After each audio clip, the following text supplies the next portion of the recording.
I made it a point to have to be better than when I finally got picked. I made it a point to I had to be better at something than most people, because I knew that I wouldn't get my shot first. All my life I said I was black, right? Okay. I think I need to give context on that. So you got challenges that you're going to run across. he was out there, right? And they were very casual about it. And it was a cargo ship. And first off, a cargo ship coming toward the beach. I don't know how I got there because, I get caught up in the practical stuff. It's probably too deep underwater to get there. But anyway, because communications were down, this ship was coming toward them, and it actually hit the beach, right? Now, the videographer zoomed in on the name of the ship. It's called the White Lion. And if you look up White Lion has several meanings, right? First, let's talk about what hit the shore, this big ship. What shore did it hit? The U.S. shore, okay? Most people don't know the White Lion was the first ship that actually brought enslaved Africans to the U.S. in 1619, and that they brought them to Virginia. This ship came before the Mayflower. They talk about the Mayflower, and these other ships, but they actually brought enslaved Africans, the first ship, in 1619. So now you see this ship, the White Lion, coming and crashing upon the shore, right? Precondition. Then in South African lore, mythology, the White Lion is actually the messenger of the gods, or also represents spiritual enlightenment. Okay. So maybe now we have this spiritual enlightenment that's actually hitting the shore, right? So we have the backdrop, prequel, and then we have future state, the spiritual enlightenment. So could the White Lion be hitting the shore, showing what it was and what's going to happen? But also in the middle of that, White Lion in biblical tense can also reference the Antichrist. So we saw what happened previously. What's currently happened is the Antichrist. Take that how you may, world is, maybe it's awareness or disclosure, some spiritual. And then you have ultimately the ultimate crash, 3 crashes in one, Trinity, is the White Lion, the age of enlightenment, right? So but you have to, kind of like the Matrix, you have to be almost looking for that to grab it initially. Yeah. So now when you go back the second time, especially if you heard some conversations about it like this or something, then you're going to kind of, now when I saw that and I the White Lion thing, I grabbed it, but then I moved on I didn't kind of put it together, but I knew it was something, you know what I'm saying? But I didn't, because the movie keeps you looking at all other things, from the deer and all that kind of stuff. So I didn't put it together like going back and like the young lady did, so she made me think more about, so much stuff that I don't even know, to be honest, that on my second run that I would see a lot of it that she put out there. You really have to be, I don't know, did you see those 6s? See, well, I didn't at all, but check this out. If you notice, the lady's video talked about the White Lion and slave. Oh, she's talking about Antichrist, right? Mm-hmm. But I went further down the path of researching White Lion or White Lion in general. It went from the Antichrist, which is the current condition, which was happening around them, right? Mm-hmm. And then going to the early condition, the White Lion was that first ship that brought enslaved Africans. Right. So that's the same ship that originally crashed ashore, but then also White Lion is also, spiritual enlightenment and awakening. So this thing, I thought it's actually genius that all 3 of them, and not genius in the condition of the slave ship. No. Mm-hmm. I'm talking about how they blended in what I took from it. They blended all those in one scene. To your point, you said you picked it up. I picked it up, but didn't know what to do with it. Put it back down. Right, exactly. Yeah, it's something. It's like being in an escape room, and you're like, I know this is a clue, but I don't know. I'm gonna tell you something. It immediately took me back to what's the name of the first movie that we kind of watched in MLM before The Secret? Remember the other one? There was one that came out and everybody was watching it. Not Born to Be Rich. Nope. By Proctor. Nope. It was more like this movie. I'm sure. You know, I'm gonna think of it now. When we put it out, I'm gonna post it. But it was more like this movie. But it was like this person was visualizing things, and certain things start happening. It was, boy, I'm gonna think of that movie. I can tell you, and Valerie, if you listen and see if you might can Google it. But it reminded me of that. I'm like, this is, and even watching that one 2 or 3 times, the one I'm talking about, I still was kind of slow on it. Secret was more of a easy movie to watch. Sure. But this movie, when she mentioned the numbers, yeah. I'm like, you have to be almost, it's almost like, I'm gonna tell you something. And I hate talking about this. The Atlanta Super Bowl. 28-3. Yeah, 28-3. Brady did a post on his Instagram one day. It might have been 2 years later. And he was talking. And I didn't notice this, but behind him, he had the clock on 28-3. And other people saw it. I didn't see it. And they started talking about it. I was like, this dude here is gangster, man. I mean, it was a little bit right back behind his, you know what I'm saying? So, right. You know, when you're watching things, to watch for those sixes, somebody have to kind of, you know, to watch that 3 or 4 times and kind of give you an idea to look for, because the way it was set up, it was one over here, one over there. Well, you know, that's like product placement. It's more in your face nowadays. It's like product placement. Yeah. In that one, think about it. It has to be intentional, because what household has 2 clocks? Right.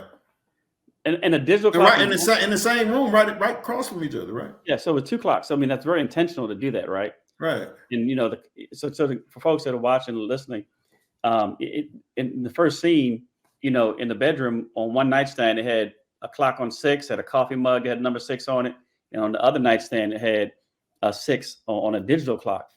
And first off, everybody has Siri nowadays or Alexa in their phone, so no one uses the alarm clock, let alone 2 in the same room, right? Right.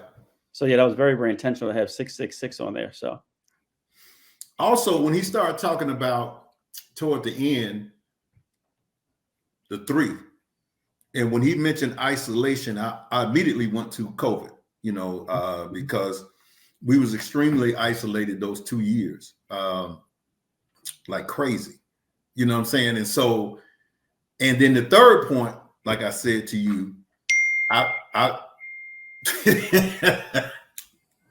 you forgot it? Yeah.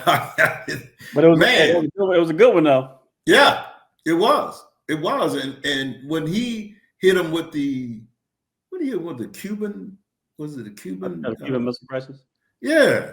I'm like, hold on. But the Civil War that he mentioned, mm-hmm. and like I said to you, it seems like he's saying that by us clashing, you know, and let me talk about this too before we move on, which we didn't. You growing up in Baltimore, we never, you didn't discuss kind of, because people watching this video now, when I met you, I immediately looked at you as a brother.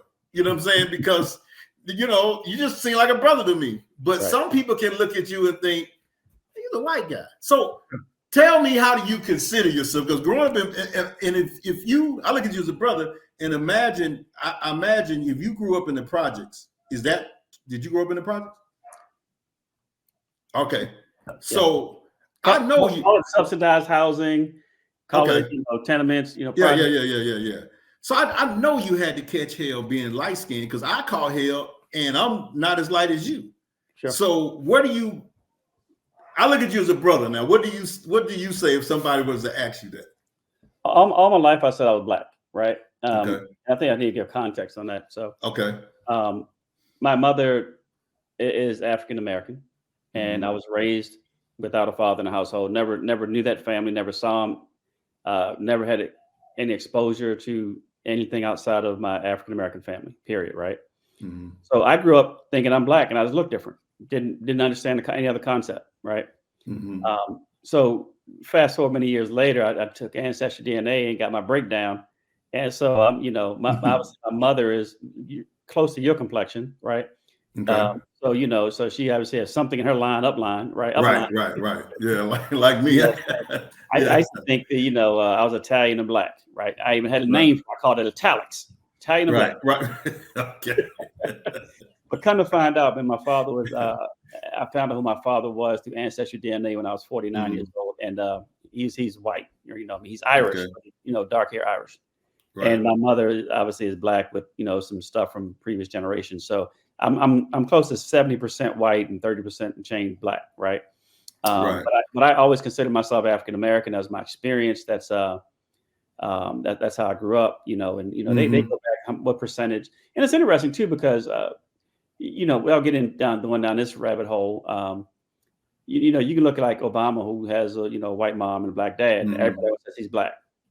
Right. If you look at me, they say I'm a mother than, right? So Right. I finally evolved to a place in my life where I'm excited to have multiple experiences and to live this life in a shell in a container, if you will, right? Mhm. Where I'm gonna be judged by my works. But on paper, man, until I was in college, I put down black on everything. That's all I knew. Didn't know anything different. It wasn't anything where I was claiming or appropriating it. No, that's all I knew, right? What about your neighborhood? Was it all black? Everybody was black? 100%. There was no black people anywhere in my neighborhood. I mean, no white people. Excuse me. Yeah. Right.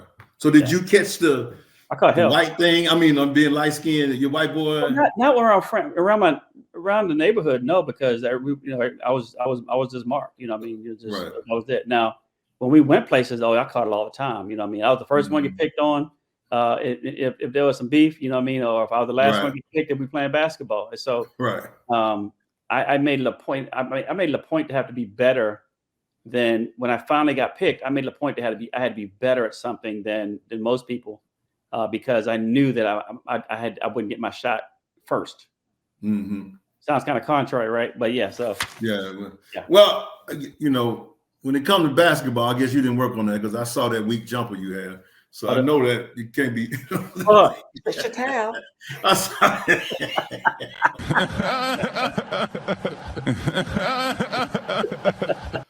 right, Kawhi. Yeah. So back to the racial tension thing. Yeah. I agree with that too because the young girl and Julia Roberts, yes, they throwing little blows at each other. Sure. And the young girl had tattoos on her too. Like she had the 9-6 right here. That's a lot of symbolism there. Yeah, I didn't notice that. Yeah. She had a tattoo on her arm. This wasn't talked about in that video, right? Had a tattoo on here. Okay. It said "fallen." So there were a lot of symbolisms even in her tattoos that we had to look at. So yeah, and but there it said "fallen." Yeah, on her FALLEN. Yeah. Like the Denzel movie. Yeah, like Denzel movie. Yeah, wow.